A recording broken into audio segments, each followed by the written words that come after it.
All right, listen up, beta males. Okay? It's time for us to enjoy the product of the 21st century's greatest minds clashing. I saw a little bit of this on Twitter where they like got in an argument about whether or not they were going to box or whatever, and Infrared challenged Dylan Burns to a fight. So, so that's good. What do we got? Wait. You challenged Vaush and said since he didn't accept it. No, I didn't. Actually, you did. Actually, I got the I did not. No. Oh, really? Look at this liar. This liar going on record saying I challenged Vaush. Yes, you did. You Someone. For not Hey. No, I didn't. Yes, First of all, I'm scrolling to it. He says, "Let's have a boxing match." I'll do. I'm with my boy Jackson on his roof smoking a cigar. I get this. Wait, hold on. I'm pretty sure Infrared like directly challenged me to box my DMs like a while ago. Didn't that happen? And then I was streaming at the time, and then I said that Infrared was saying that he wanted to kiss me. I'm pretty sure that happened. Where do I find like my DMs with Infra? Did Infrared delete DMs? The only DMs that I see from Haas here are from the 4th of November. I know that Haas talked to me before then. Huh. It's in the video, isn't it? I think that was Infrared challenging Dylan Burns, not me. This fucking DM, let's have a boxing match. It'll be fun. And then you 3 start, a.m. and then you Then I said, okay. Need 1 month minimum for training and promotion. So you agree? That's reasonable. You agree? You're right. But nobody told me you had experience. Wait, so the problem is you... Listen, hold on. It's not something you just... It's not just something Let's do MMA then. MMA is not a street fight either. So literally, you're just saying, let's go into an alleyway and fight, which you know... MMA is closer to a street fight than boxing, I'm pretty sure. Boxing has way more... You can't hit below the belt in boxing. MMA, I think you could do a little more than... Yeah. I've never done MMA or anything, but... If you want to... No, I'm saying, if you want to test my manhood, that's on you. Well, I just think you're a coward and you backed out of it because then you learn to know how to defend myself. Why are you worth it to me? Because you go around and you challenge all these people. To right? what? You challenge Bada Banana, for example. You challenge him. You said you go to Argentina. Yeah. Then I say I'll go to your city. Wait, hold on. I'd watch that. That'd be extremely good. Okay, the 2 retards fighting meme. That's what I'm here for. Okay. Yeah. Yeah. And you accept my boxing. So it's worth it to me. So somehow it's worth it to me. You dodged it because you're a coward. So let's continue. You're not a real man. You just flex on the internet. You look like a fat fuck. All right. So you would lose to a fat guy. You look like an inbred fat retard. Yeah. You'd lose to a fat guy. This is a good debate on policy. Inbred fat retard. You look like an inbred fat retard. So you'd lose to a fat retard. That's what you're saying. Dylan. Okay, the challenge. There we go. That's the debate. After the opening statements, we'll jump right into it. Like I said, Q&A with the hard close time. If you help me keep track that, 2:15, 14:15 for that. With that, who would like to go first? I'm fine either way. You go ahead, Dylan. Okay. The history of Taiwan is a history of struggle, whether it be the... we're talking about Taiwan. Oh my god, I completely forgot. Okay, well, this is going to go off the rails in like 5 minutes, I guess. So yeah. Dylan is the left's greatest Chad. I mean, he's got the most lantern jaw. I didn't even know they could get that like square like, you know? So I guess that's definitely one of the Chad qualifiers. Vaush, is it usually better to go first or second in opening statements? It depends on the subject, whether you're on the attack or the defense. It's better to go first if you want to create the narrative, and it's better to go second if you're very confident in your narrative and you think they have to disprove yours. So it really depends on what your approach is. Also, if you think the other person tends to be more aggressive, you want to go first. If you think they tend to be more defensive, you want to go second, just because it puts them off balance. If they're more defensive, they're going to make like a 30-second statement and not like advance any strong points forward. But if they tend to be aggressive, putting them second means they have to respond to all the points that you've made in their opening statement, or at least they'll be tempted to because they're aggressive, which means that they have less time to set up a narrative themselves. So, I mean, at the end of the day, like, there's some thought that goes into that, but generally that's how I think of it. Indigenous peoples' movements against the Qing dynasty, which they struggled dearly. I believe one of the phrases was every 3 years an insurrection, every 5 years an uprising, all the way to modern ages as they try to make a bulwark against an invading force which is consistently tried to be aggressive against the new state of a democratic republic of China. If the question is Taiwan a part of China? The answer is yes. It is part of the Republic of China, Taiwan. When we talk about the justification from a historical perspective, you could look at the resistance movement against Japanese, Spanish, Dutch, and Chinese imperialism in what you can call Taiwan, what you can call the government in Taipei, or even the Republic of Formosa, if we're talking about the Japanese. It has a history of democracy. If you look at the Republic of Formosa, the declaration that they put out, it was very Parisian in nature. It was, we are establishing a republic in here to defend against the Japanese invaders. That was in 1895. And when we talk about the modern history of Taiwan, it is a struggle to not only develop an identity, which is a new one that is Taiwanese in nature, when the vast majority of the population now... You know what's really a shame? If Haas toned it down a little bit and was less of a like weirdo dumbfuck, he could have been one of the left's greatest podcasters. You know what I mean? I feel like the energy there could have he could have been the bedrock of like a really solid like Chapo tier podcast or something. You know what I mean? Like he'd have to dial down the crazy a bit, but I feel like the energy is really, really there, you know? Now identify as Taiwanese. They have their own language, they have their own currency, they have their own judicial system, they have their own military, they have their own laws, they have really their own nation. But it's not a nation in the eyes of some. Why? Because they're playing pretend. They're playing pretend. If I was to take out this phone in my pocket and say, this is not a phone, now it functions in every way as a phone. I can turn it on, I can text, I can call, I can do all these things, but it's not a phone. I'm not being honest with you. I'm lying for any number of reasons. In this case, people are lying because they don't want to piss off the People's Republic of China, the mainland government. Now let's talk about the conclusions if someone was to say, you know what, I disregard the historical basis for Taiwan's independence struggle and the indigenous community. I'm sorry. Listen to this email I just got. Okay, hold on. Well, not just got, like a while ago, but... Yeah. To whom this may concern, I'd like to talk to Vaush about how he talks about food on stream. I'm not a vegan, nor am I advocating veganism, but I still have a problem with the way Vaush talks about food on stream. I think Vaush has a large and impressionable young audience. Obesity is an epidemic in the US, and I think Vaush unintentionally promotes healthy, high-fat, high-sugar, high-calorie food, unhealthy, I assume they mean, is really harmful for the impressionable young audience. I guess the Nuggy talk has alerted the, I'm just responding, Nuggy, Nuggy, Nuggy. Or its own language, or its own identity that's developed, or the fact that they want their own democracy. I disregard the historical basis. Let's talk about the reality of disregarding that historical basis and saying that the Taiwanese cannot have their own state, and this is merely an internal affair. Taiwan is a nation of 25 million people. It is one of the most dense nations on earth, 17 when it comes to density. If you listen to the Taipei Times, it's actually first if you exclude mountainous regions. Syria was 20 million, and it ranked 67th on the density scale. If we were to drop our support for Taiwan, the likelihood of war would skyrocket, as the leverage that Taiwan has in upholding its democracy would vanish.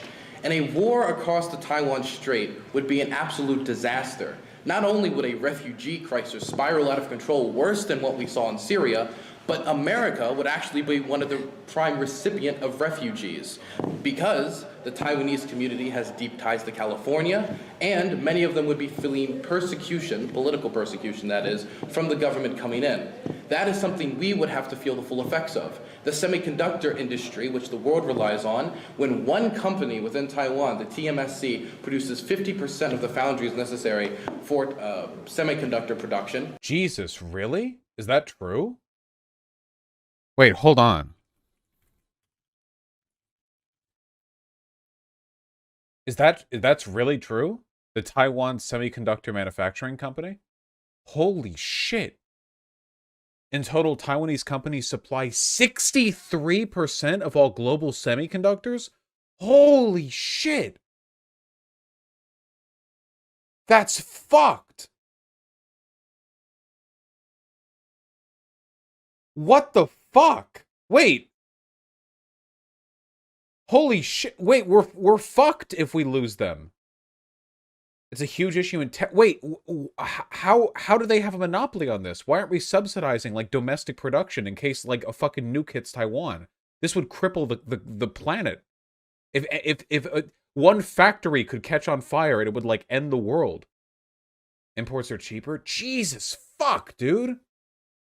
Oh, God. No wonder China wants them. They would have, like, singular control over all... Oh, God. Okay. I had no idea.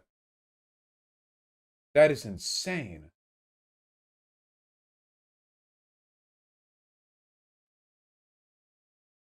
They have the direct production facilities and they're planning on expanding to the US. Okay, thank you. Oh my God. The idea of 63% of semiconductor production being on one fucking island that's constantly being, like, having sticks waved at it from China. Holy shit. Know what else is able to replicate the production? We're America. If we wanted to, we could send the Navy over to Taiwan and hook the ships to it and drag the island over to our fucking... We could have it parked right outside of San Francisco, okay? We can do anything. There's nothing America can't do, all right? All right. That is fucked. That would take a hit. International trade would take a hit. Our trade with that nation would take a hit. America's reputation would take a hit. Not to even talk about the civil liberties that the Taiwanese have fought against, say, Chiang Kai-shek, for example, to develop. That's another thing. Many people will talk about the White Terror or Chiang Kai-shek's government or the brutality of it, and will use that as a justification to delegitimize the Taiwanese people and their struggle for independence. Well, that's interesting, since the people that Chiang Kai-shek purged first were the independence advocates. Chiang Kai-shek wanted to reconquer the mainland, and so he purged the indigenous. The biggest issue is that a new fab costs upwards of $1 billion. Yeah, but I feel like $1 billion is a pretty small investment for diversifying one of the most essential technological commodities on the planet. Like $1 billion. I mean, even if it was 10, even if it was $100 billion, I mean, I don't know. Like, this is very important. 5 billion? Still, whatever. I mean, Elon Musk could do it like 40 times. What is a semiconductor? I'm not like a big tech guy. I'm pretty sure a semiconductor is what makes computers go vroom. Yeah.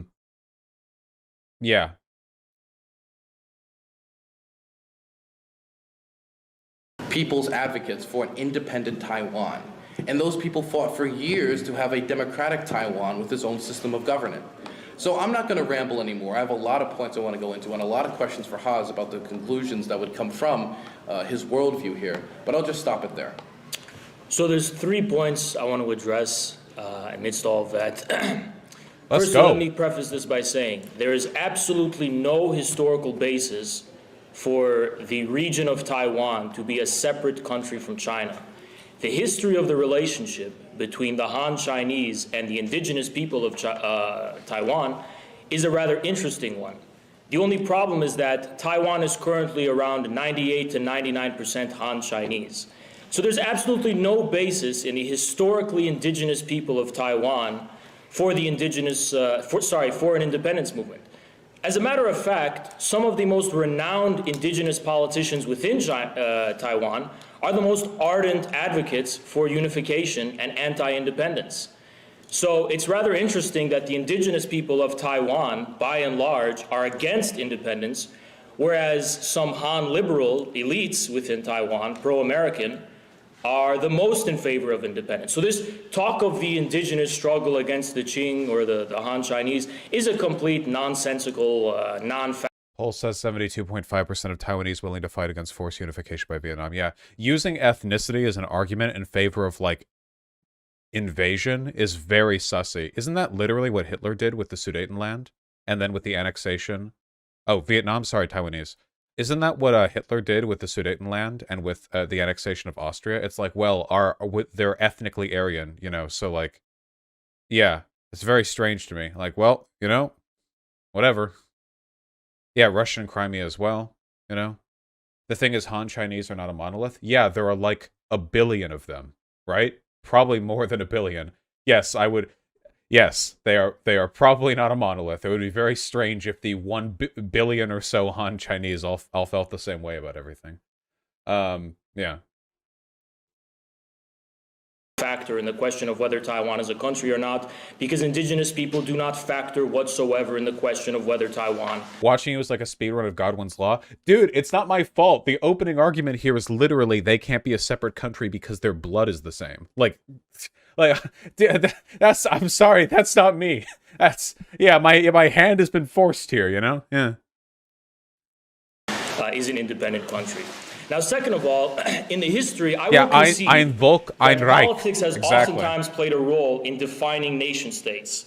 France was a historically united region based on the Kingdom of France and the common shared language, customs, etc., but it did not become a nation state until it was united by the Republican ideals of the French Revolution. So I will concede that politics often plays a part, politics and religion, in the formation of nations. The only problem is that China is not just a nation. It is not a nation state. It is a 5,000-year-long civilization that has endured many different types of political systems and political forms, while nonetheless maintaining being the one country of China, the one civilization of China. Zhongguo, the middle kingdom of the world, basically, is how it conceived itself. So this 5,000-year-long civilization is not reducible to a certain political project or a political ideal, which is actually something the nationalists like Chiang Kai-shek were able to respect and acknowledge throughout the entirety of the Republic of China's struggle against the People's Republic, a civil war that technically did not end. Both Chiang Kai-shek and Mao Zedong recognized that there is one China. They were merely disagreeing over who should rule that one China. And the independence movement of Taiwan has never been popular. It's always been a marginal phenomena, a phenomena we can infer was So as we just saw, this is not true. Definitely propped up by the Americans. Chiang Kai-shek himself had to butt heads with the Americans, and engage in minor diplomatic conflicts with the Americans, who were pushing independence. The founding mission of the Kuomintang, sorry if I mispronounce it, the KMT, was one China. The notion that Taiwan would become an independent effaces the very foundation of Taiwan as a so-called separate country from the People's Republic. The founding mission of the Kuomintang was based on the ideals of Sun Yat-sen for the unification and rejuvenation of the 5,000-year-long Chinese civilization on the basis of the ideals of the modern world. Now, finally, the notion that a Chinese invasion of Taiwan, a Chinese invasion of China, in other words, would lead to a refugee crisis assumes that the people of Taiwan, the Chinese people of Taiwan... Notice how even his language has to concede that Taiwan is a separate country because he uses the term invasion. If he actually believed that Taiwan wasn't a separate country, then it would just be like quelling a rebellion, you know? It wouldn't be an invasion. But like, it's obviously a separate country. Everyone acknowledges a separate country. You'd have to cross a border to get there, you know? Like, at the end of the day, these arguments are immaterial, okay? The Taiwanese people seem to want independence, and they want it more and more every year. Everyone on Earth recognizes Taiwan as a separate country in practice, if not, like, in name specifically, because they don't want to upset China. Like, there's I don't know. There's very little to talk about here. The thing is, this is basically a Mott and Bailey, because, like, I don't think that Haas actually thinks Taiwan isn't a separate country. I just think they're pro-Chinese imperialists, right? Like, they're just fash for the other side. So, this whole, like, whether or not, like, Taiwan is actually a country or just, like, a rebellious province, it makes about as much sense to me in terms of argumentation as to, like, whether it'd be like arguing with a white nationalist whether or not, like, black Americans would be better off in Africa than America, you know? It's immaterial. They don't actually care, right? Like, they'll talk about it sometimes because it's a tangential point that they... Because remember when I debated Stryker? And they were like, listen, real American blacks want to go to Africa because of all the racism here. They'd be better off over there. But, like, they don't actually care, right? Like, they, like, for all they care, like, all black people could die. They don't give a shit, right? So it's, like, a completely tangential point. What they really care about is, like, the right to a white ethno-state. And, like, or in this case, I guess, Chinese imperialism, so. Yes, motting and Baileying. Taiwan are willing to fight to defend the status quo that is now in place. Every form of research and study that has been conducted among the people of Taiwan has shown that they are not willing to take up arms, they are not willing to have any bloodshed, to prevent unification with China. So there's no impetus for the people of Taiwan to why would there be refugees when there would be no conflict to begin with? What? China, if hypothetically this would happen, would simply come in and finally, I want to make one last point. The notion that Taiwan's current constitution and laws and whatever would be destroyed upon unification gravely misunderstands the current Chinese system.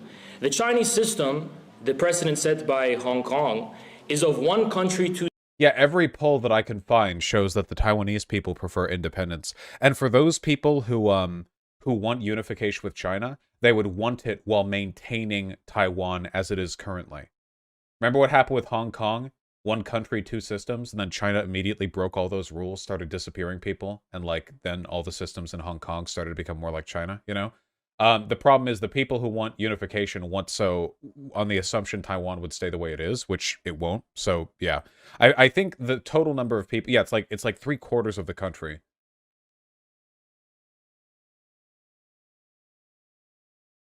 Here we go. Nearly 90% of public identify with Taiwan in the Taipei Times, which is the capital. Nearly 90% of the public identify themselves Taiwanese, and about 2/3 are willing to say they'd be willing to fight for the country in case of war. Damn, dude! 2/3? I don't even know if you could get 2/3 of Americans to say they'd be willing to fight in a defensive war. Remember when Haas just said, like, basically no one would want to fight? Like, there'd be no conflict? Remember when that just happened, like, 10 seconds ago? Yeah. Yeah, I don't know. But it's the Taipei Times, so it's propaganda, unlike stuff that comes out of China, which is not propaganda. I don't know. It's funded by America or whatever. I don't know. Two systems. Many different systems can exist under the sovereignty of one China. And China has expressed, the People's Republic of China has expressed its fullest intention to allow the people of Taiwan to maintain their specific system so long as they acknowledge there is only one China. I rest my case. So the first thing I want to say, so there's a bunch of things that were wrong there, but I'm just going to start with the indigenous communities. The indigenous community make up 2% of the population. That is true, okay, if we're just talking about people who are just primarily indigenous, if we're not talking about people who are culturally indigenous, or we're talking about interfaith marriages and the children, we're just going to talk about the 2%. They make up 2% of the population, yet 60% of the nation's special elite forces. 60%. They make up an extremely disproportionate amount of the nation's military. The military that defends Taiwan, the indigenous community... Wait, really? Wait, so the Han Chinese invaded Taiwan to, like, chill out there while Mao was doing his shit in the mainland. They killed, like, most of the indigenous people. And then the remaining indigenous people are like, yeah, okay, we'll be your special ops. How did that happen? That's wild. Can you imagine if most American Green Berets were, like, Native American? Han China invaded the Ming Dynasty. Oh, yeah, wait, sorry, yeah, they had it a while before. Then they just moved to there and, like, reconquered the area or whatever. Yeah, the Navajo Green Beret. That'd be cool. That did happen, lol. Yeah, but not 60% of our special forces. We have had detachments, but... yeah. The Taiwanese state reconciled with the natives? That's cool, I guess. I mean, some bad stuff probably really happened there. The majority of violence towards indigenous Taiwanese happened under the Japanese. Yeah, it's because the Japanese are fucking monsters, dude. Oh my god. I've said this before, but, like, Imperial Japan really snuck out on this one. They made anime, and, like, people forgave them, I guess, but, like, oh my god. If you look at, like, if you look at the fucking Imperial Japan's war crimes and the shit they were up to, the shit they were doing in Manchuria or whatever, oh my god, they were... whoo, boy. They were doing some wacky stuff out there. Wow! They were really, really having a gamer moment. God damn. Very spicy stuff. Which you say, oh, they're many of them love the idea of Chinese invasion or China coming or any of these things. That's not what I said. They vastly support the Taiwan KMT. being independent, number They're one. KMT And number loyalists. two, they're overrepresented when it comes to the military. And if you talk about them being KMT loyalists, that's true. A lot of people... The KMT wants one China. Stop interrupting me, Hans, okay? This isn't the internet. We're in person. Act like a civil So person. what? I don't care if it's not on the internet. Why do I give a shit? Okay, calm down, Hans, please. Anyway, the indigenous community are overrepresented in the military because they're willing to defend Taiwan and the system of governance that has slowly evolved across the Taiwan Strait. Studies show otherwise. That's not true. By the way, true. the studies you reference when it comes to, but the Taiwanese people would not defend. According to the Taipei Times, 2/3 of the population of Taiwan have said they'd be willing to pick up arms in defense of Taiwan. 2/3 of the population. That's bullshit. That's just true. That's From the 100% Taipei bullshit. Times. If the Taipei Times has said 2/3 of the people of Taiwan are willing to take up arms, the Taipei Times is lying. Well, then you're lying. There we go. Damn, dude, it's like Fuentes tier shit, man. Like, well, if that's what evidence says, then it was made by Jews or whatever. What's it for him? Jews is like the U.S. State Department or the CIA, I guess. Yeah. To me right now, that's just true. Well, there's no way for us to independently verify this right now, so Anybody can Google it. Google it. Everybody at home, The Google people then Google it at home. 2/3. Look up informed studies. The surveys have shown, the polling has shown, people in Taiwan are not willing to risk any bloodshed in the midst of a Chinese People's Republic of China That's invasion. not true. 2/3 of the population. You have one source and multiple sources. But you haven't even. Okay, source one study then. Google it at home. Yeah, okay. So I have one source. You have no source. Oh, you. Okay, wait, hold on. What was his specific language there? Would not risk violence. Taiwan poll would not risk violence. I'm Googling it at home. I don't know what I'm supposed to be looking for. Taiwan poll willing to fight? Well, the first thing that comes up when you Google that are the polls where more than 2/3 of Taiwanese would be willing to fight. So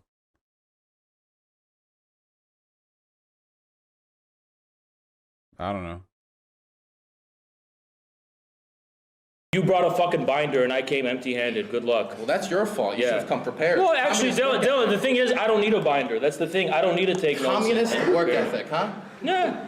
Listen, the thing is, I don't need a binder. I don't need to cite a one study from the Taipei Times.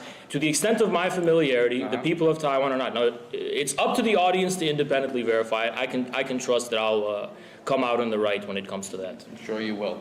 Okay, so when it comes to the KMT has lost the 2 elections. When it comes to the idea But the indigenous support the KMT. Geez, let me finish. Wait, you let can't. Me finish. You no, made you're not one interrupting me. Okay, I'm talking whether you like it or not. So the KMT, this is about a different point, so this is why I can calm down. The KMT, when it comes to the independence struggle and whether independence is popular, have lost the last two elections. Tsai Ing-wen has won the last 2 elections in decent amounts in the Democratic Progressive Party, which is the party that she's a part of, is the Independence Party, the pro-independence party. And she has stated on multiple occasions and has been reelected on the platform of Taiwan does not need to declare independence for we are already independent.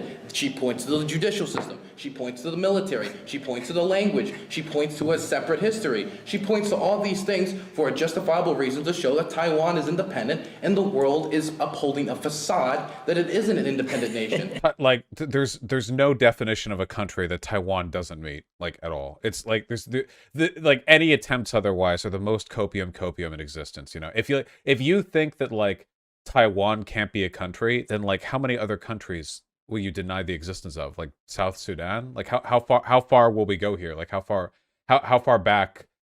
Like how many years of different ethnicity? You know. The thing is, like, Haas has to maintain a common line here because this isn't just about Taiwan. It's also about like the Kurds, right? They don't want the Kurds to have their own country because that would go against Daddy Assad, I think. They're pretending. The thing is, if I go to Taiwan, Haas, and I call the Chinese police, the mainland Chinese police, if I'm getting mugged, they're not going to show up. You know what's going to show up? The Taiwanese police. In a region of China, it would work the same exact way. You're not going to call the region in southern China if you're in northern China. What a stupid point. Second of all... Wait, are you really saying that the Chinese government has authority over the Taiwanese government? It doesn't have authority in Hong Kong. It doesn't. It doesn't have authority in Hong Kong. It doesn't have authority in Hong Kong. No, it doesn't. Wait, are you telling me? Yeah, it does. It has an extradition law. It sends agents into Hong Kong. Don't yell at me. The U.S. sends agents. Lower your voice, The U.S. sends agents all over the world. So Lower what? your voice. but they do it because they're trying to exert their direct authority. China has agents in Taiwan. And it is slowly absorbing. China has Not agents to mention in Taiwan. the fact that they are trying to enforce their authority. For example, in Hong Kong. Let's talk about the two. China has the one agents country. in Hong Kong, Let's talk about in the one Taiwan. country, two systems. He thinks is so favorable, even though the Taiwanese people are horrified at the notion. Definitely after developments in Hong Kong. In Hong Kong, due to recent legislation that was passed, if you boo the Chinese national anthem, you can actually go to prison for that due to national security legislation that the Chinese government has put in there. There's similar laws in South Korea. That came from, and I disagree with those laws. And that came from. So why are you blaming the People's Republic? That's Because that Asian came culture. from. China has a liaison office in Hong Kong. They absolutely have authority. They even select the chief executive. Well, yeah, of course. If something happens in Taiwan, you go to Taiwan. China can't do anything because it's not China. If something happens in Hong Kong, the authorities that you can defer to are directly connected to and subservient to the Chinese government because it's part of China now. Like, yeah. That's part of East Asian culture. But You don't disrespect the national Taiwanese anthem. culture. If I go to Taiwan and I say, fuck Taiwan, fuck the government, boo the national anthem, they won't arrest me because they have a dedication to democracy. Freedom. Unlike the mainland government. That's only recently because of liberalization efforts Good. that came at Oh, the good. expense of the status quo with the KMT. But moreover, there's a number of points you weaseled your way out of. So I want to pin you down on those points. So first of all, you claimed that first you made the I like how that's like a bad thing too, you know? It's like, oh yeah, well, you have freedom of speech in Taiwan. And he's like, only because of liberalization. Oh, by the way, oh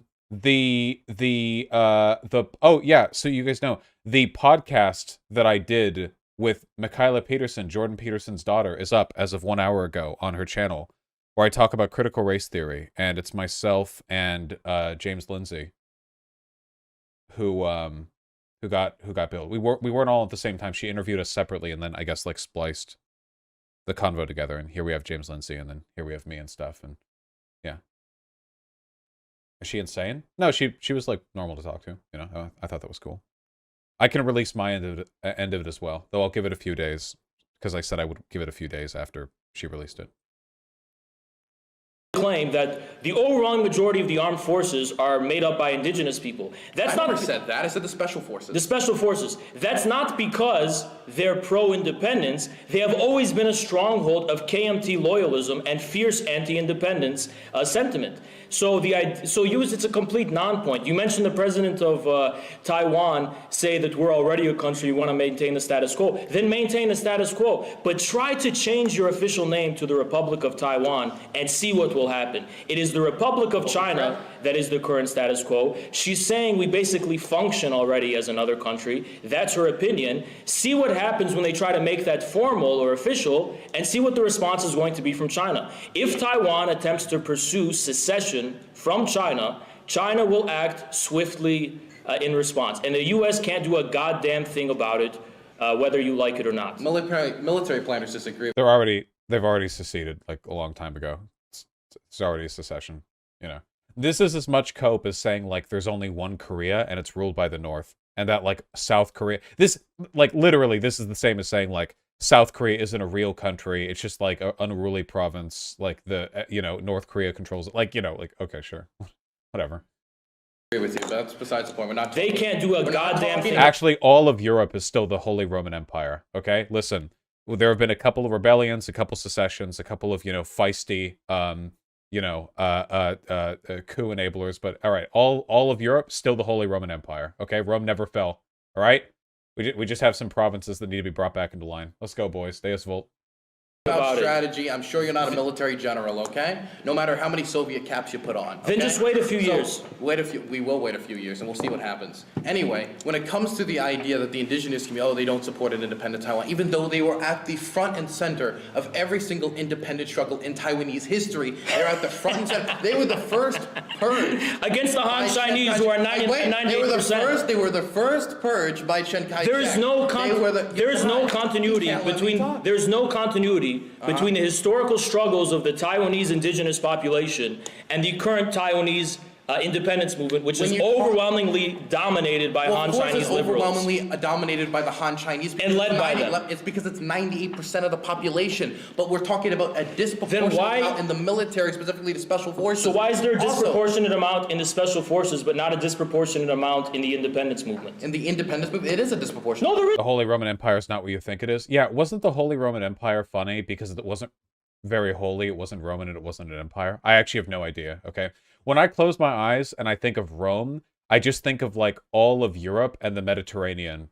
Like, I know they didn't actually control all of Europe, but, like, that's just what I imagine, you know? And then I think of the Holy Roman Empire, and I just imagine it's, like, Rome but Christian. That, in my mind, that's what I think, okay? When I think of the Roman Empire, it's all of Europe and the Mediterranean, and they're the pagan.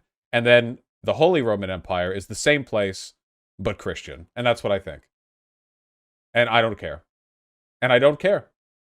Isn't. Isn't it? What percentage of indigenous people I don't know support the- the I don't know the independence exact movement? percentage, but neither It's do you. not. It's not 2/3. Okay, tell me your percentage. It's not 50%. Tell me It's your not percentage. 2/3. Tell me. It could not be more than 20%. Do you have any data for that? Any I'm source? willing to risk everything by saying that. Everything? Yeah. Wow. Even your soul? Okay. I'm already doing that by debating you right now. Oh, yeah, I'm sure you are. Haas is only saying that So because what was the Dylan second is point into you men. made? There was a second point besides that. The second point was about the history of nation states and politics. Okay, well, that wasn't what I was going to, but I'll address that anyway. So, even if we were to disregard all historical basis for Taiwan being an independent nation when it comes to its long struggle of independence, let's just talk about modern history then. The people of Taiwan struggled against Chiang Kai-shek's White Terror. And if any of you don't know what the White Terror is, the White Terror was a system of purges that Chiang Kai-shek and his sons, until about 1987, from about 1950, I forget exactly when it started, purged independence advocates and opposition to the government. They were scared that this would jeopardize their ability to reconquer the mainland of China, since most of the independence struggle didn't really have any interest in invading the Chinese mainland and reconquering. And so they purged them. Hundreds of thousands were purged, to be exact. And those people struggled for years until the 1990s, when they were eventually able to actually get a democracy. And that history of struggle Amazing. is the history of modern Taiwan, struggling against the authoritarian system of government that was in place. And then they were able to institute a liberal democracy, which they have to this day. Do you disagree with the fact? Of course I democracy? disagree. It's not a liberal democracy. The military might of the Kuomintang is the foundation of Taiwan as having any political independence from the mainland whatsoever. It is the arms taken up by the KMT that has secured that, and it is for the same reason that is the arms of the special forces that you're talking about, made up by the pro-KMT loyalists. I mean, the KMT are the ones who are securing the political independence in the first place. If these liberals want to go You're not addressing any and have of my points. You're democracy, fumbling. their democracy has not secured any. You're not The addressing any of my liberal points. democracy you're talking about has no basis in any sovereign power. Okay, I don't. It has no basis in any literally- military you're power. not addressing my The points. same power that made Taiwan possible as a separate state in I wonder... I wonder if the Socratic method would work here. The issue with Haas is, like, Haas will just, like, ramble off and interrupt you if he gets angry or whatever, because he doesn't participate in good faith, but I feel like the Socratic method for what is a country would really work here. Dylan Burns is way more knowledgeable than I am on foreign policy. He probably knows a lot more about the circumstances of different countries. I feel like if you go down this road, like, what is a country? Like, there are tons of countries that have essentially the same ethnic group on either side of things, right? Usually during, like, a civil war, something splits off. North and South Korea had the same, like, ethnicity. Obviously, the country split in half, you know. There are a lot of, you know, there's, like, a lot of weird divisions there. Of course, America, you know, was largely ethnically British, you know, before we had our revolution. So that's the thing, you know. If American recognition is what determines whether or not something is a country, that's kind of weird. And America doesn't recognize some other stuff, I guess, you know? America doesn't recognize, like, Palestine, I don't think. Does that mean, like, Palestine's not, is, like, Haas a Zionist? Yeah, I don't know. UN recognition? Well, UN recognition is gatekept behind the Security Council, which has 5 dipshits on it who can do a veto. So, yeah, I don't know. in the first place is something the liberal Democrats have no stronghold in whatsoever. So it is only on the basis of the ideals of the KMT and the view that there is one China that has kept Taiwan separate from the mainland in the first place. Okay, you're floundering. But when it comes to... Can you address the point that I'm floundering? You never addressed my point. What's your point? My point was that the modern history of Taiwan, when it comes to the population, is a history of struggle against the authoritarian system that Chiang Kai-shek... But insofar... Let me finish, please. But first you have I'm the not going to let you... I heard what you said. I heard what you said. I'm not finished talking. Finish. Go ahead, Dylan. Finish. I will finish. Yeah. And you'll be quiet. Wait, really? Will I be quiet? Yeah, you will be On quiet. bond of what? Me, because I'm talking, because it's a debate, it's a conversation. Okay. You gotta let me Don't talk. sit here and say you will be quiet. Well, then be quiet. I'm not gonna fucking be quiet. quiet. If you tell me to be Jesus quiet, I Christ. won't be. How about that? Okay, you won't be? No. Okay, He's like a child, man. then yell, please. Yeah. So what you're basically saying, that's okay. You can keep yelling. No, I'll keep you talking. can keep So the fucking yelling. KMT You can keep fucking the yelling. history of the history. democracy- Listen. the history of that history. That history of democracy was okay? first you had the KMT The B movie is an amazing So why movie. wasn't it? And I suggest that Why everybody didn't go that watch it. democracy movement extend to the mainland? Because there's Because it's a separate fucking territory. Exactly. Because it's a separate cultural difference territory. between Taiwan No, and it's Taiwan. not. Yes, It's thank a you. separate It's territory. completely- It's a separate territory I'm because not yelling. it's a separate It's so territory. fun. It's a separate This is the most honest political content. This is what debate should be like, okay? territory because Yeah. the KMT secured it as such. Okay, calm down. Yeah, that's the only reason it's a Calm down. fucking separate territory in the first place. Stop swinging out and calm down, okay? You're a time waster. You bullshit and waste time. You're not letting me speak. You You're a can't fucking understand my time points. waster. You need to shut the fuck up. Jesus Christ. Go ahead, say your piece. My Dylan. God. Okay. So, the history, finally, for the fifth time, the history of modern Taiwan is a history of struggle against political authoritarianism, particularly Chiang Kai-shek, okay? Chiang Kai-shek, he did a white terror against the people of Taiwan, and they fought for their freedom, and they earned it through blood and sacrifice against the government. And for the last 30 years, they've upheld a democracy, which through that democracy and the consent of the governed, they have been able to... Sorry, wait, hold on. In my mind palace, I just constructed another excellent argument in favor of worker cooperatives. Sorry, I just want to let you guys know that even while I watch this shit show, my mind, the gears in my mind continue to turn like an intricate watch, you know? I have to pee. I imagine I'm not going to miss much. to elect democracies and politicians who represent their interests. And the vast majority of the people within Taiwan support continuing the status quo. And second, if you were to follow the status quo, is the independence when you check polling. The reason why they choose the status quo currently over independence is purely because if they were, and I agree with Haas on this, to declare independence right now, they would be bombed to shit and millions would die. It would be a disaster. That's a terrible thing, by the way, that a nation and its people declaring independence, even though it's already independence, South would tried result in a bombing and destruction of a sovereign people with its own identity, culture, language that has started and continues to separately develop What happened from the to the Chinese. Confederates?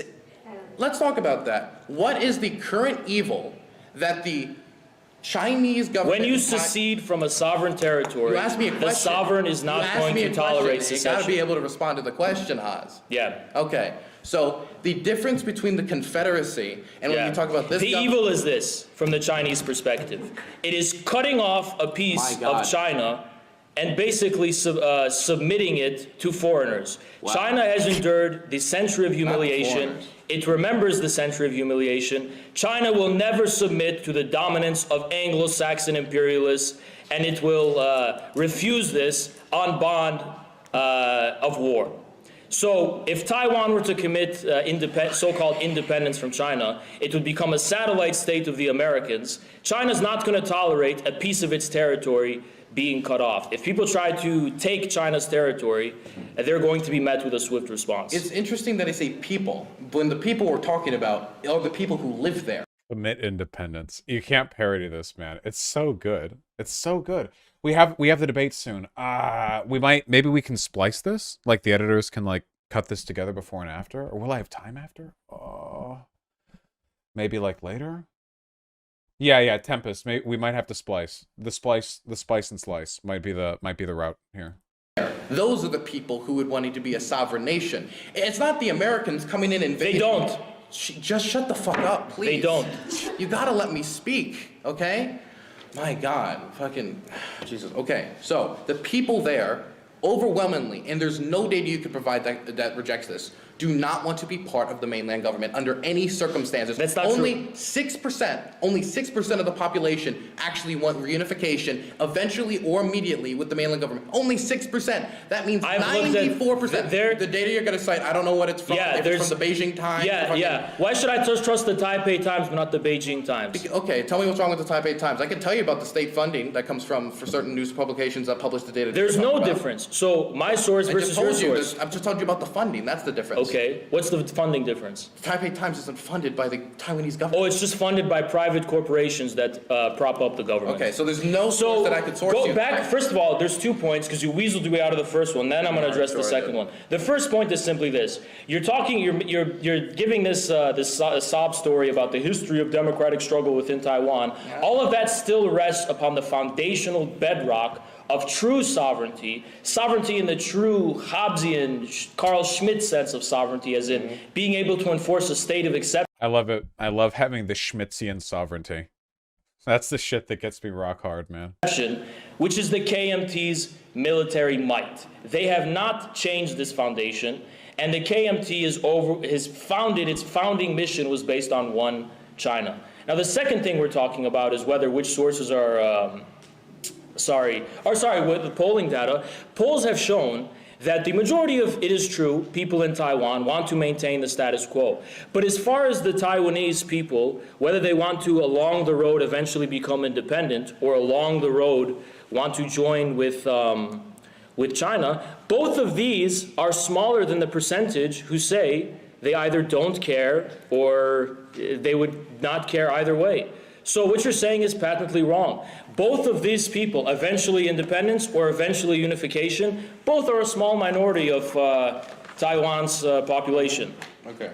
So the first thing is on this Hobbesian nerd shit, okay? So I don't care about any of that. I'm going to be completely honest. What I care You're not about, educated. Okay, elitism. Just like you don't care about China's history. Okay, shut the fuck up. Okay. Is this supposed to be Dylan Burns?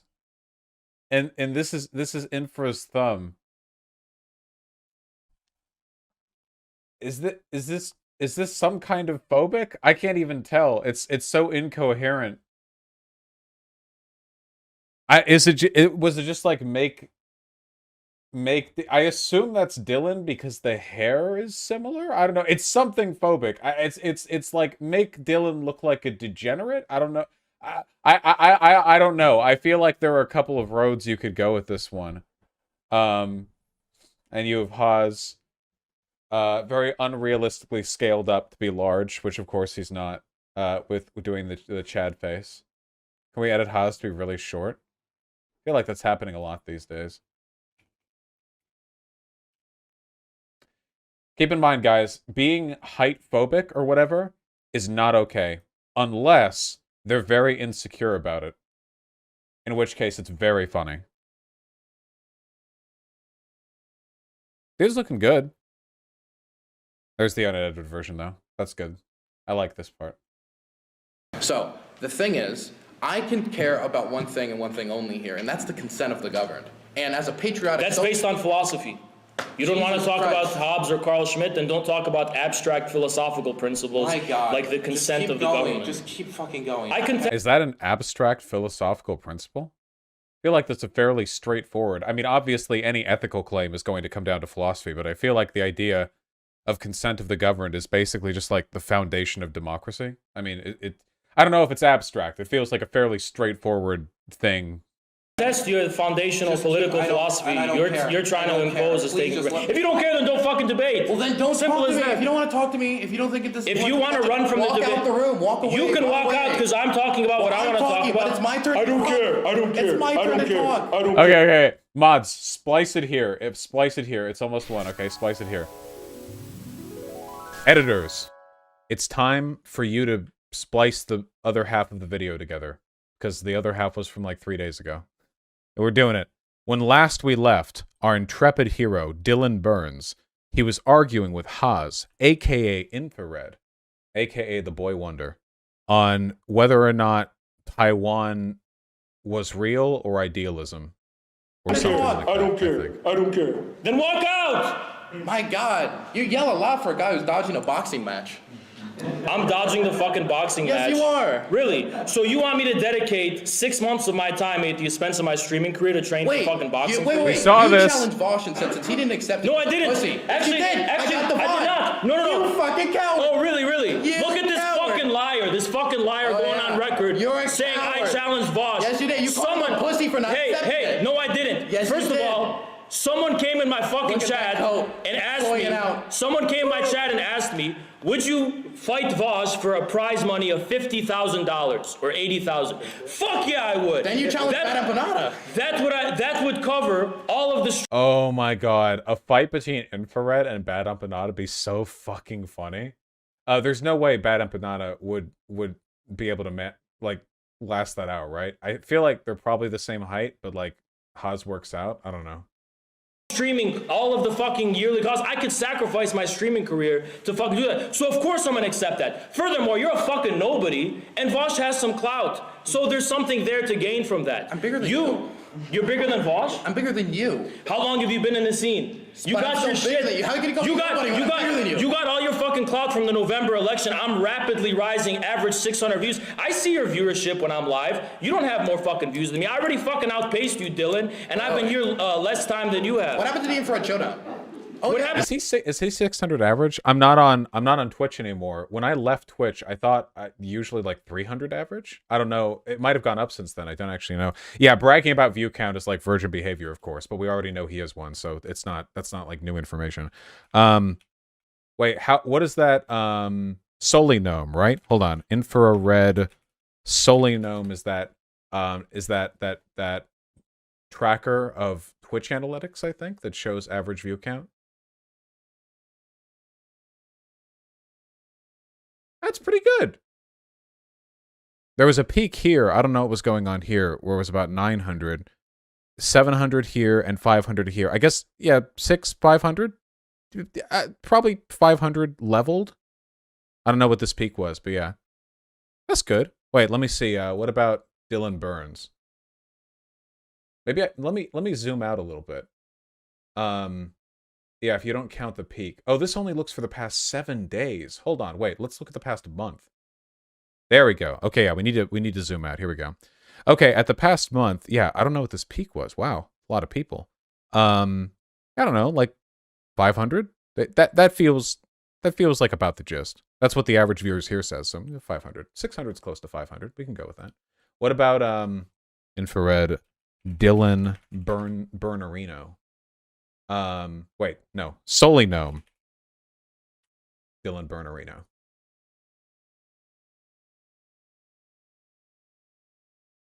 Yeah, also right around 5. Here, wait, hold on. 30 days. He gets peaks for the panels when he does the panels every week. So that's like the peak point. And otherwise, the average view is about 500. Actually, a bit less than Infrared. Uh-oh. Infrared Rising. Got to win the boxing match. To the showdown is that I came to LA out of business for a month. in 1 month. Oh yeah? Month. I went to And LA. it collapsed. I went to LA for a 1 month. month. I went to LA for a month and got COVID. That's How can you what be so fucking happened. manly online and be such a coward? How am I a coward? You're a coward because you go out like you're a big, strong. I am. You want to fucking test me outside? You really gonna threaten me right now? I'm not. I'm saying you want to ask if I'm a big man or if then go ahead and test me outside. You really want to go outside and fight me right now? You can test me. You're free to test my manhood. Dude, You're free to test my manhood, Dylan. Okay, this test your manhood thing, he means fucking. Dylan, you're a baby gay. You missed the code. This means fucking, okay? He's not saying fight, he's saying test your manhood, okay? You're missing the innuendo. Don't assume that a fucking boxing match with rules. Hey, don't assume a fucking boxing match with rules is gonna be the same as a street fighter. You know what happened to all Then street fighters test when me. they touched Then the test me. MMA? They Then all go ahead, got test me. obliterated. They all went away, okay? The problem is, Infrared, you asked me, here's all the conditions. You said, first, it's Michigan, it's Detroit, it's gonna be at this gym, it's gonna be 10 rounds, and I meet every single one of the things you asked me for that boxing No, it's match. not. And then You asked me. learn Hold that on. I know how to defend I have the myself, DMs. and now you're I a have the coward. DMs. Go get them. I have the Yeah, I fucking challenge you DMs. after you challenge everyone else. I have the DMs. Get them. Can we go back to the topic? I have the DMs. Go back to the topic. No, wait, this is as intellectually relevant as the topic was. Here's Dylan. So here's what happened. Actually, here's what happened. It was 3 a.m. my time in LA. This psychopath, coping loser, he's up at 6 a.m. all night. He's seething about me, thinking about me. What? I was banned on Twitch. I forgot who this fucking guy was. He DMs me. He goes, what a weirdo. He goes, look at this. I'm scrolling to it. He says, let's have a boxing match. I want this to be the energy at the next Politicon, okay? I want to be up there with Charlie Kirk, and we're both angrily screaming over each other into, like, one mic, and we're both pulling out our phones, going like, look at these DMs! Look at these DMs! Like, holding them up as if anyone else can see them at the distance we're standing from the stage, you know? Look at these! Here's what you said! And we're both, like, screaming over each other the whole time. That'd be good. Again, an honest representation of politics, okay? Really getting down to the bare bones of the issue. I'm with my boy Jackson on his roof smoking a cigar. I get this fucking DM. Let's have a boxing match. It'll be fun. And then you 3 a.m. Then I said, okay. Need 1 month minimum for training and promotion. So you agree? That's reasonable. You agree? You're right. But nobody told me you had experience. Wait. So the problem is you. Listen. Hold on. If you don't recognize that boxing is about experience, you're a fucking idiot. Boxing is all about experience. Audience, that works. It's not a street fight. It's not a fucking street fight. It's not something you just. It's not just something Let's do MMA then. MMA is not a street fight either. So literally, you're just saying, let's go into an alleyway and fight, which you know I can't. If you want, no, I'm saying if you want to test my manhood, that's on you. Well, This is in Dylan. This is like when you realized 2 years ago that the chick at the party who was asking you if you wanted to help her take her coat off in the bedroom upstairs, when you realized she was flirting with you and not actually asking for help taking off a coat. And when you were like, you can probably take off the coat yourself, you dumb bitch, you were actually like missing an opportunity, you know? Those shower thoughts. I just think you're a coward and you backed out of it because then you learn to know how to defend myself. Why are you worth it to me? Because you go around and you challenge all these people. To right? what? You challenge Bana Banata, for example. You challenge him. You said you go to Argentina. Yeah. Then I say I'll go to your city, your gym, your community. Yeah. Because I was willing to go there for him because I hate the guy that much. Yeah. And you accept my boxing. So it's worth it to me. So somehow it's worth it to me. You dodged it because you're a coward. So let's continue. You're not a real man. Continue. You just flex on the internet. Go ahead. You can keep talking about a real man. You look like a fat fuck. All right. So you would lose to a fat guy. You look like an inbred fat retard. Yeah. You'd lose to a Inbred fat retard. You look like an inbred fat retard. Shu, you're just in time to see the modern state of the online left. So let's continue. So Dylan kept asking. Wait, I'm fat, so you'd lose to me. You look like an inbred fat retard. So you'd lose to a fat retard. That's what you're saying. Dylan, Okay, the challenge out there. Wrap this up real quick. We'll go to closing statements. Wonderful. He kept asking me 21 questions like, what's your weight class? Where do you want to have it? How many rounds do you want to have? And I was just responding to you. I didn't impose all these fucking conditions on you. No, you kept asking me the I made sure that then you said 10 rounds and I say, hey, that's ridiculous because you don't know anything. And then you were like, no, we have to do 10 rounds. I'll make sure it's my gym what you now. said You is didn't know anything about you it. said a gym would not allow 10 rounds. Yeah, I was like, of course they won't. I said I can 10 rounds I for an said I amateur know of boxing gyms match. in Detroit that Can anyone tell me, does this ever actually happen? Every time people online are like, all right, let's put aside the bullshit, let's just fight. Does it ever actually happen? The last time I remember this, like, getting close to happening was with Tonkasaw and Andy Worski, who were two, like, alt-right dudes back in the day who fell out. I don't even remember why. But then, like, Tonkasaw didn't do a blood check or something, and the whole thing got cut off. Like, I don't know. Yeah, Tonka trucks. Yeah. And when you debate a house with the same screeching, it's just this stuff never happens, you know? Like, it never actually comes to this, okay? Like, at all. It's not gonna happen, okay?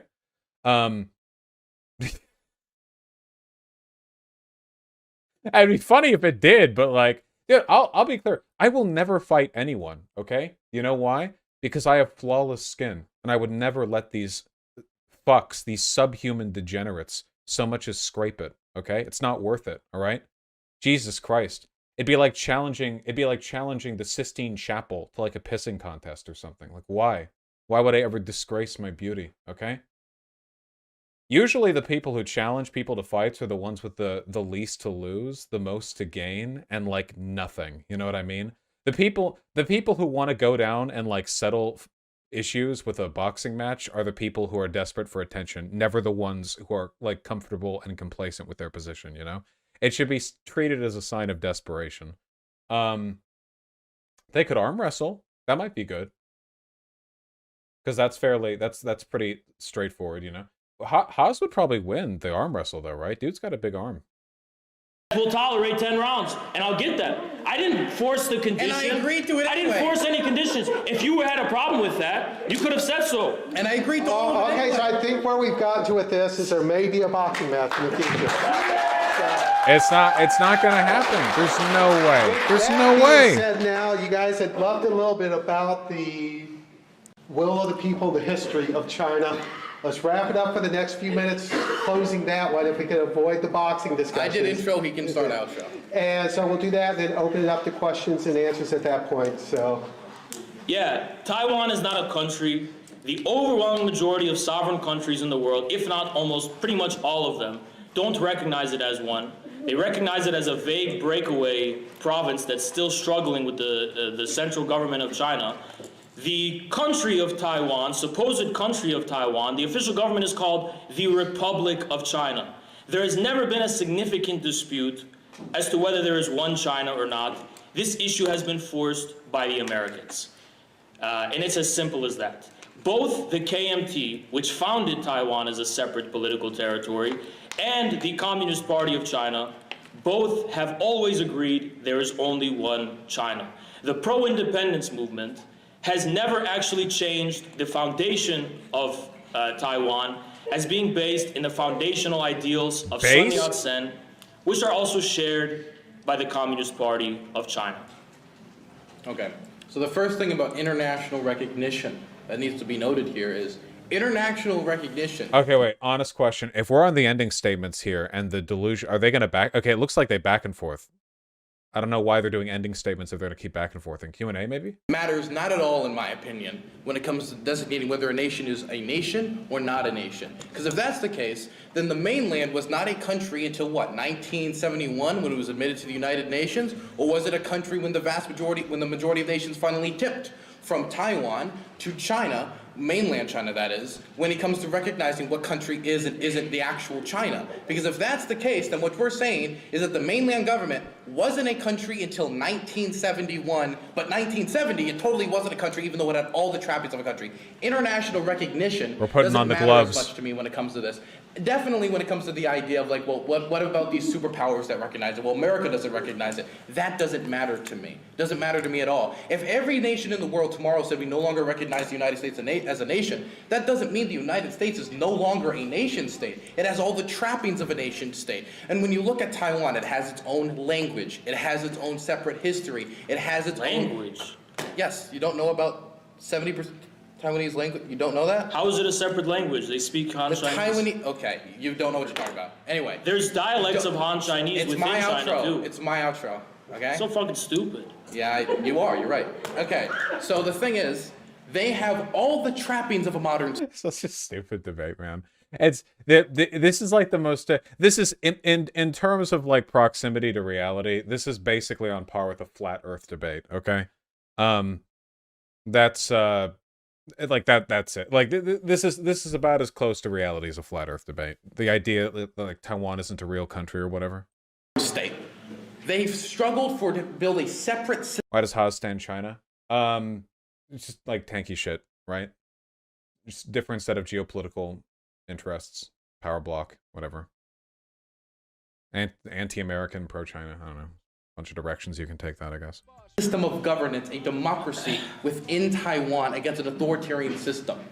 They've seen the offer from Haas and his buddies, the one country, two systems. They saw it play out in Hong Kong, and the support for independence skyrocketed after seeing the result of that. Because they don't want that for their future. That's and true. let's say that every single thing Haas said about the history of Taiwan. Because China lied about everything with Hong Kong, remember? China was like, yeah, dude, after fucking Britain turns you over, we'll totally treat you like a separate, one country, two systems. Let's go.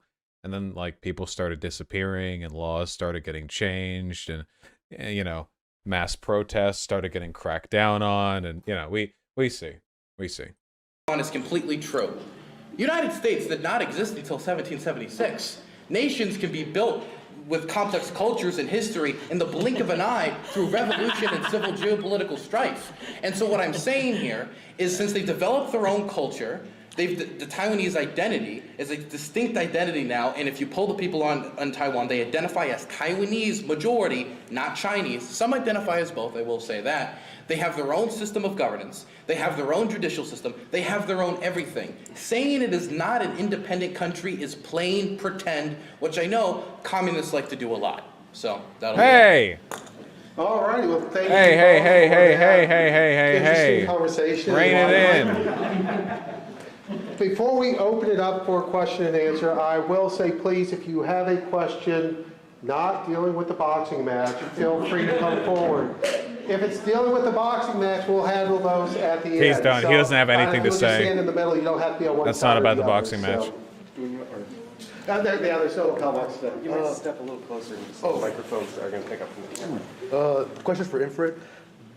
Do you believe that it's morally right for Taiwan to be independent? No. No. And why, sir? I don't think the people have a right to arbitrarily secede simply based on, it's a betrayal of China to China's enemies. So I'm against this kind of betrayal. Simple as that. Can I get a counter? They could say the same thing about America in 1776, but our rebellion was Yeah, that's really the best moral argument you have. It's a betrayal of the state. That's Jesus. From a communist man, like that, like it's not just like, obviously that's like the latent explanation, but he couldn't even think up of one that didn't come off so obviously.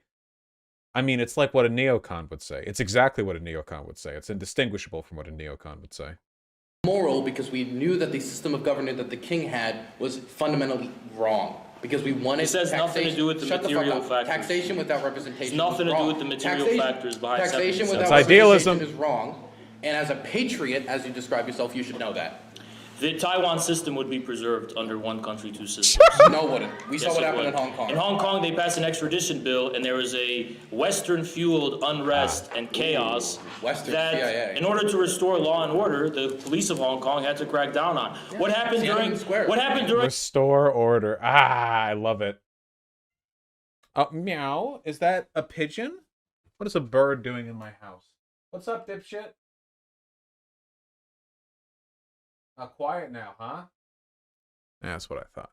During the riots of Black Lives Matter and January 6th, was this all an infringement upon the rights of the American people? What? That the police cracked down on this unrest? Was it an infringement? And many times, yes, actually. So he's comparing the January 6th attack on the Capitol to people in Hong Kong protesting at the extradition bill, along with other stuff China had been doing. Police brutality is a major issue in this country. Yes, but does that represent? Does it represent the same level of oppression? Look, you told me to stop. I will respect the That's moderator another because I'm debate, so let's go trying- ahead to the next question.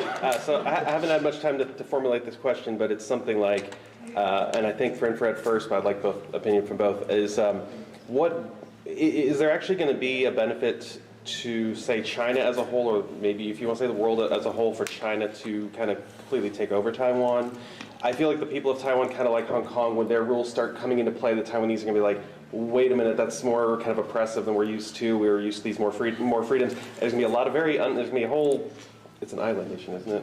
Taiwan, yes. As a whole island nation of very Oh, no. unhappy people with new oppressive laws being put upon them. And I don't know how, like, who's happy about it? I feel like the Chinese are going to do it. It's going to be messy for them. It's going to be messy for the Taiwanese. Why do it at all? What's the benefit? So, I have to preface this. In the first place, it's none of our fucking business what China does to its own territory, because we are not China. We're a separate country, and we have to mind our own business and take care of our own people. So that's the first thing that's most important. But secondly, in case it matters, China has no intention of forcing laws or forcing its system on a people that don't want it. What China is interested in conserving is its geopolitical and territorial sovereignty. China does not want foreigners to meddle in its affairs and attempt to seize hegemony over China's sovereignty and China's territory and so on and so on. China wants to protect itself from people who have a history of express military hostility and antagonism toward China simply for being an independent rising power that is disrupting the American world order of hegemony. So China's first and foremost interest is preserving sovereignty. Its interest is not imposing an ideology Of itself, or system, not of Taiwan, of course. which is not of any real importance. China knows that it can't impose a system on a people that don't want it. So that's why the one country, two systems was even implemented in the Really does sound like a neocon, but standing China. This is why I go so hard in the anti-tanky thing. And tankies are just fascists. That's it. This isn't really neocon talk, though. This is, I mean, he's a fascist, right? Like, yeah. A lot of people give, like, credence to this in the left space because they don't like America. But you can dislike America for different reasons, you know?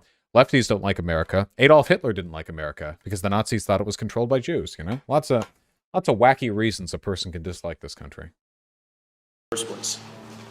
So when it comes to the idea that it's not really our issue, we have had a historical relationship with the Taiwanese government that goes past multiple administrations.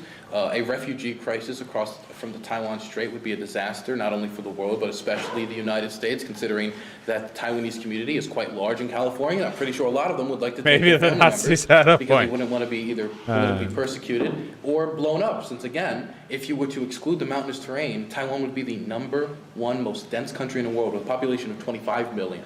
To put that in perspective, Syria has had a population of 20 million before the Civil War and was the 67th most dense country in the world. And so when we talk about what would be a largely air campaign in Taiwan, that would be a humanitarian disaster, creates a massive refugee crisis. This doesn't even need to talk about our trade relationship with Taiwan and our interest there, or semiconductors, with 50% of the world's semiconductors being produced by the TSMC, which of course is based in Taiwan, which right now with supply line shortages, that being bombed to shit, or us not having access to that, would also be a massive issue for the United States when it comes to the idea it's not our business. Also, China's extremely hypocritical when it comes to this point, because it says that, well, this is a civil war, and Haas correctly technically states that it is technically a historical ongoing civil war. Not even in the same way that it is in Korea, though, because there's tourism. How do you ever end an ongoing civil war if one side never concedes, right? If the United Kingdom was still like, yeah, you know, America's just an unruly colony, like if they still said that, like is it still an ongoing civil war? At what point does the material circumstances of the situation override, you know, the consensus of the people involved? Tourism across lines.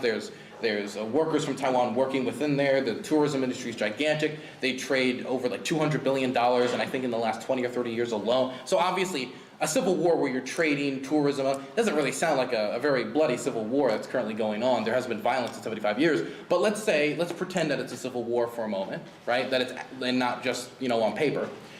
In Myanmar right now, there is what is, if you would to be honest, a civil war. 1/3 of the country, according to certain analysts, 1/3 of the country, according to certain analysts, is controlled by rebel forces that are fighting against a military dictatorship that overthrew the democratically elected government of Aung San Suu Kyi. This is irrelevant. Let me finish. Chinese involvement in the civil war. What does that involve? Let me finish. Military intervention or arms deals?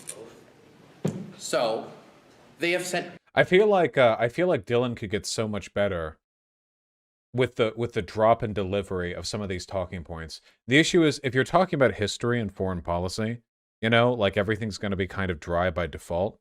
So you really need to sell it in a particular way, like a highly narrativized fashion, which is the only thing you can do in a debate, because there's never going to be time to write out the entire book's worth of information to fully contextualize anything.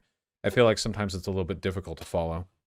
Aid to the military government. That's exactly They have sold weapons. Why does this mod not mute Haas or tell him to stop talking? Because they don't care. Like, this isn't real debate. The event was a content farm. Like, get the wackiest, loudest people here and be wacky and loud. Like, them challenging each other to a boxing match or screaming over each other. Like, that's a desired outcome, you know? to the That's military exactly government, it. which they then use to not only ethnically cleanse minorities in the country, but put down rebellions. And what is our involvement when it comes to Taiwan through the Taiwan Relations Act, for example? Much worse. Mostly sending them weapons through trade deals, the exact same thing they're doing with their involvement in an active, ongoing civil war where people are dying right now. If they're US allowed to do it, why are we not allowed US to do it? troops are in Taiwan.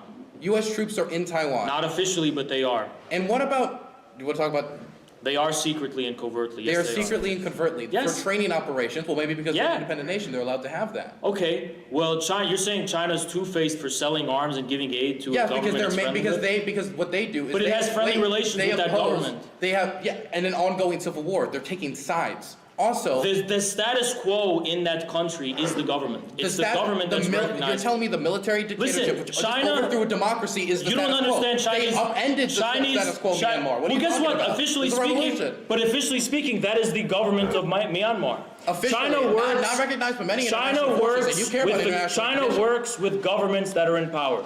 China works with the Shah of Iran. Man, you know what's great? If you can just skip past all this bullshit and just be like, I like things that are good and don't like things that are bad. Why should we defend Taiwan? Because Taiwan is good and China's bad. Well, all states are bad. China's not as good as Taiwan. Taiwan's not as bad as China, okay? Why should we? I don't know. The invasion should be bad. Yeah, okay. Like whatever. I don't care. Is there an ongoing civil war? No. But if there was, would I care? Not really. And then it worked with the Ayatollahs. China works with whoever's in power, and it doesn't care about the internal political conflict. Then at all. America just works with what's in power in Taipei. No, it doesn't, because Yes, it does. We do. because America has a specific agenda to meddle in China's affairs and promote independence of China. And the Chinese are meddling in the No, they affairs of don't. Myanmar. China's very pragmatic in its Wait, diplomatic what about relations. with the burning China down of does- factories? And the only time the Chinese got interested and was like, never mind, we really need to stop, was when their factory was getting burned down. They don't care that their guns are being used to mow down protesters. Yeah, they in care. Myanmar. China They cares. don't care. Hey, they will help them. We can learn from China. China To help mow down protesters? China cares about China. America should care about America. So we should sell more weapons to Saudi Arabia then, because it's very profitable. All right, I think that's a good stop point there. I believe you had the next question, sir. Wait, hold on. We were arriving at a pointed question. So this is for both of you, and it's kind of a broader question. We touched on it a bit, but I want to ask directly, kind of what justifies sovereignty for a government? What legitimizes a government? What kind of factors go into whether we should support a government? This is an issue not just in Taiwan, but also across the world, like in Ukraine, even in Israel and Palestine. So this is a philosophical question. And the German theorist Carl Schmitt does not define sovereignty based on some kind of external measurement. Sovereignty is, in short, as Hobbes pointed out, based on material realities. Sovereignty is based. We can't escape it, guys. We can't escape. We can't escape people invoking pseudo-philosophical language to say, actually, I believe things that are real. Based on a monopoly on violence, it's based on force, it's based on might. It's not based on some independent source verifying the sovereignty. Now, you could talk about other countries recognizing your sovereignty, which is an important thing, but sovereignty is based in material, not moral. Well, okay, Taiwan has the sole control over violence within their borders, and China doesn't. The monopoly of violence within Taiwan is held by Taiwan, by agencies and officials who aren't answerable to the Chinese government. So, there. Also, if sovereignty is determined exclusively by power, then wouldn't that mean, like, every country America invades becomes ours by default? He's citing a Nazi? Oh, yeah, he is citing a Nazi, like, directly. Carl Schmitt was a German jurist, political theorist, and prominent member of the Nazi Party. Oh, well, there you go, I guess. Schmitt wrote extensively about the effective wielding of political power. A conservative theorist, he's noted as a critic of parliamentary democracy, liberalism, and cosmopolitanism. Very good, very good. Intellectual support for and active involvement with Nazis. That's cool. I am infrared. True.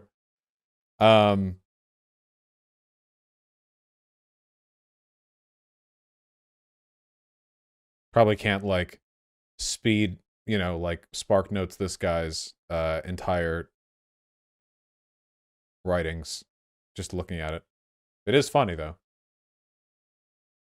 or ethical realities. Yeah, and the material reality is that Taiwan's government is what controls the island of Taiwan. That's material Then let them reality, try and therefore declare- recognize it as a nation. Then Like, use your own system. let them try and declare independence and see what happens. Wait, so if it walks like a horse, talks like a horse, and is everything like a horse, but it doesn't... So wait, keep in mind, like, Infrared's logic here is literally, if a country can invade you, you don't have sovereignty. How is this not? This is, by the way, this is literally the might makes right of fascist dictate, you know? Sovereignty isn't real. People who wield the power are real. That's the only thing that matters, you know? But this justifies American imperialism. This justifies it better than the U.S. State Department does, actually. The U.S. State Department lies and says, like, oh, yeah, dude, we're, like, promoting democracy in Iraq or whatever. But, of course, that's not what they're doing, really. But, you know, if they were just like, yeah, actually, oh, you think Iraq has sovereignty? Let's see them defend themselves against us. Well, damn.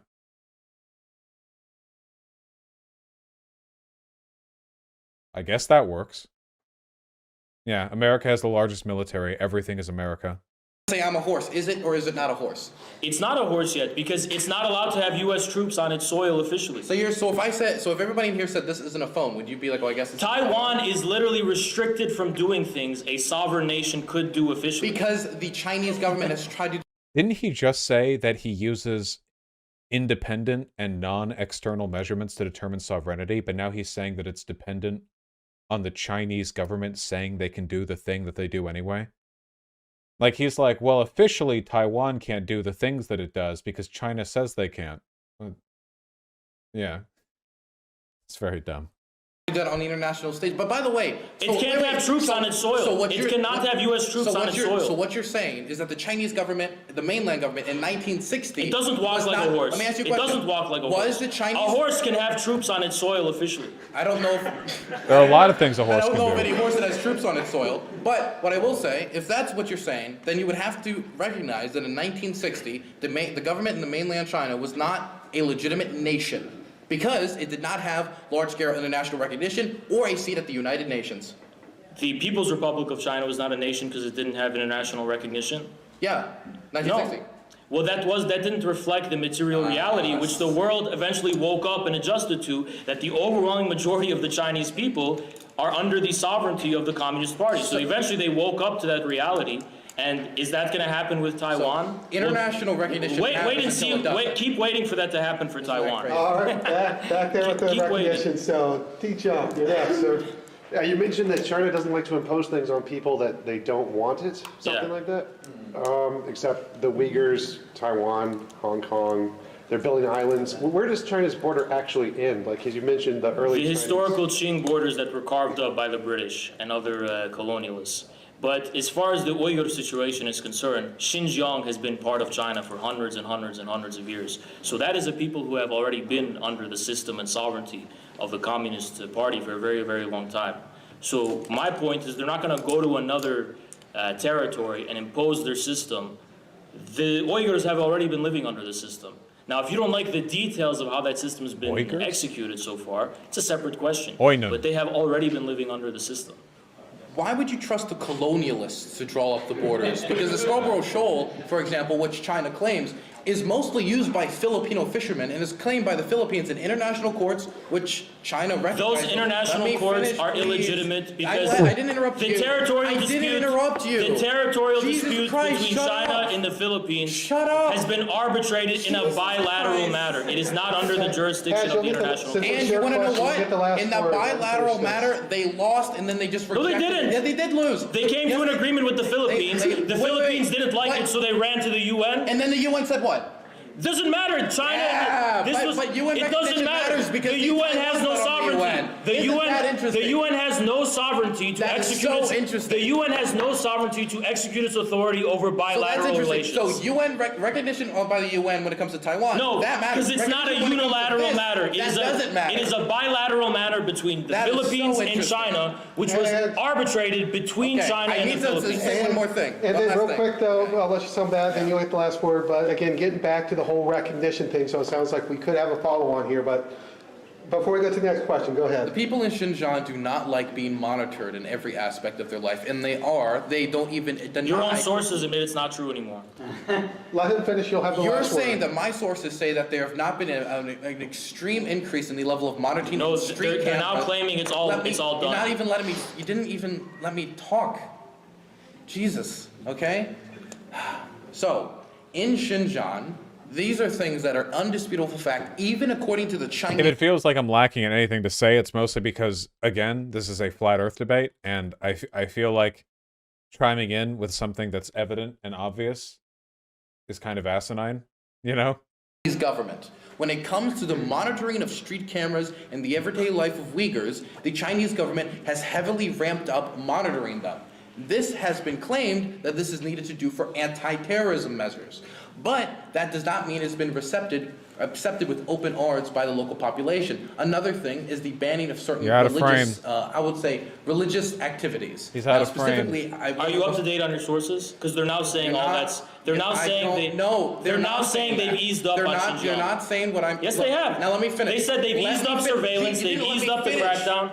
But you're outdated. I don't care. You're a time outdated. waster. You're a time wait, waster. I'm outdated. Yet you're just Your sources you're a are out of Marxist date. Leninist, and I'm outdated. That's very Oh, funny. so Marxism-Leninism is much newer than Anglo-Saxon liberalism from the 16th century. And what one? Give me a Okay, fucking yeah, break. we're getting 16th century liberalism.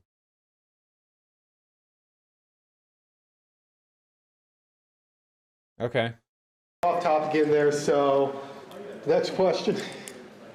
So my question is to Infrared here, and it seems like your entire moralistic worldview is based on might makes right and material conditions. I'm a materialist. It's not about might makes right. Okay, but you materialism. keep bringing up the fact that the reason that China has the sovereign authority that it does is because it has a monopoly on power. It's able to exert its control over people, et cetera, which is a might makes right argument. So if the material conditions are what basically says what exists and might makes right, then wouldn't it be in America's best interest to go imperialistic again and take over Taiwan in response to China, since that's what China is seeming to want to do? There is a One country sec, that one- has one tried sec. this. One sec. I understand the point of your Well, I just question. want to make it sure for the rest of the Okay, audience. go All ahead. right. So I have anticipated the end of your question. I have foreseen. like how China has been doing with other countries that border it, such as Tibet, such as Vietnam in the 60s or 70s rather, such as like Dylan brought up Myanmar or Burma. So that was So Tibet has never bordered China. It's always been a part of China. Now, in regards to other border disputes, China has always settled these matters, not only in a way that's fair, but in a way that overwhelmingly benefits the countries it's negotiating with. China ceded like 80% of its territory in one of its borders with Afghanistan, for example, right? So when China gets to the books and say we have to settle this territorial dispute, China's very generous with negotiations and has proven so. Now, regarding Myanmar and Vietnam, there was a border dispute with Vietnam in the 70s, but that's what it was. It was a border dispute. It wasn't some kind of arbitrary imperialist encroachment. It was a dispute about territory that could not be solved diplomatically. Finally, as to the question of might makes right, you can say, why doesn't America just use its might to invade the entire world? There's a country that has tried the precedent of just simply, hey, if we can do it, let's do it. It was the Nazi Germans. They tried From whom he now cites philosophy. this in World War II. It was proven that this is not a path countries and states can take just to completely circumvene the customs and norms, which are a material reality as well, that are in place. Wait, but this is so. What he's essentially saying here is that yes, might does make right, but like, it's not always strategically effective to just conquer a bunch of other countries. He would be in favor of it if it would work. So if America could just conquer the entire world effortlessly, and by the way, if America wanted to, well, first of all, we already kind of have. That's the point of neocolonialism, right? We don't need to fire bullets to win over the world. All we need to do is make sure most of the world stays desperately poor, and the only way they don't like go back to being completely poor is if they continue to sell their labor to Western business interests for pennies on the dollar. Like, that's essentially control, and that way we don't have to pay for an invasion. In fact, we make money off the whole process. It's a much, much more effective form of warfare, you know. What do they say? Like diplomacy is warfare by other means. Yeah, I don't know. So is that all like fine? It's all an extension of our political interest, you know? And it's not like those countries have like real sovereignty, right? Like if they're like there are you know, it's not like we have total absolute uncontested power in these countries, like China doesn't in say for example Thailand, but you know, there are a bunch of countries out there in the developing world that if they did something we didn't like, it would be really really bad for them economically, you know? That's the whole point of IMF policy suggestions, you know? You better make your shit in line with our business interests, because if you don't, you're more dependent on us than we are on you. We have other poor people we can get stuff from. You have only one American empire you can sell your labor to. Because when you declare war against the entire world, you're going to have a world war, and you're going to have the world unite against you. So America can try this. It just wouldn't be very wise. So just to follow up on that, I'm specifically talking about Taiwan here. Yeah. It would not be good for America. Within regards to Taiwan, the Taiwanese people seem to be, as Dylan is saying, against China taking back part of it. If America... So isn't it in America's interest, as well as the Taiwanese interest, to join forces to prevent Why is it in China? our interest?